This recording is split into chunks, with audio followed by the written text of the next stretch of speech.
Bueno, ya habiendo leído el contexto del problema, se nos pide determinar la longitud requerida de ese intercambiador para lograr el calentamiento deseado.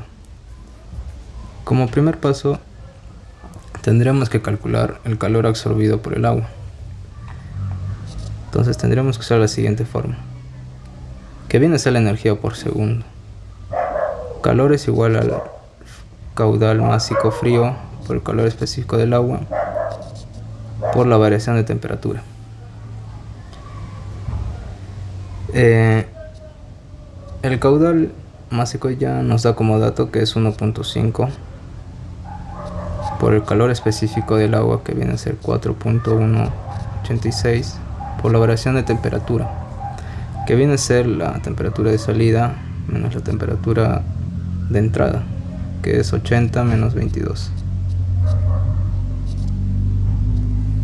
Poniendo esto en la calculadora nos da 364.182 kJ sobre segundo.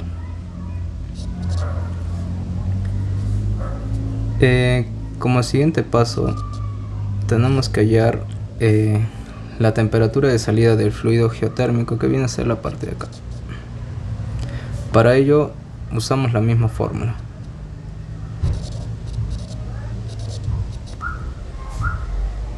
En este caso el calor absorbido por el agua, ya que el intercambiador es aislado, es igual al calor cedido o perdido del fluido geotérmico. Entonces reemplazamos 364.182 es igual al caudal másico caliente, que en este caso nos dice que es 2, por el calor específico geotérmico, que viene a ser 4.33. La variación de temperatura viene a ser la temperatura de entrada geotérmica, que es 160, menos la temperatura de salida del fluido geotérmico, que viene a ser esta acá. Entonces, despejando, tenemos 364.182 sobre 2 por 4.33 igual a 160 menos la temperatura de salida. Entonces tendríamos que la temperatura de salida del fluido geotérmico es igual a 160 menos 364.182 sobre 2 por 4.33. Esto nos daría como resultado, poniendo una calculadora,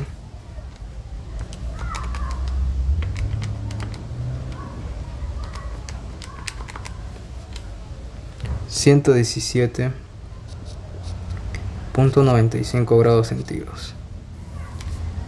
Ahora, como siguiente paso, tendremos que hallar la diferencia de temperatura media logarítmica, que tiene como fórmula la siguiente: la variación de temperatura 1 menos la variación de temperatura 2 sobre el logaritmo natural de la división de estas variaciones, ¿no?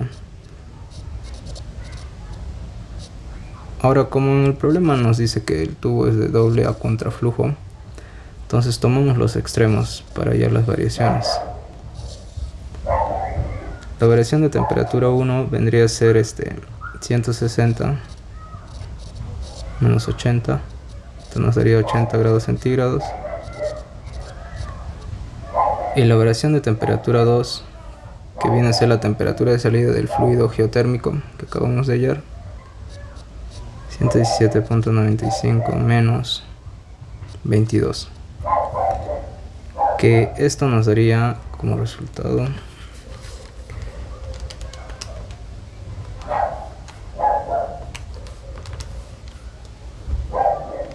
$95.95 grados centígrados.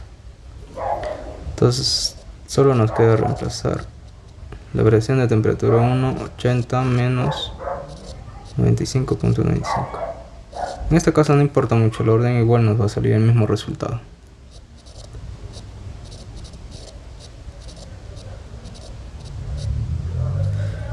Poniendo la siguiente operación en la calculadora nos daría como resultado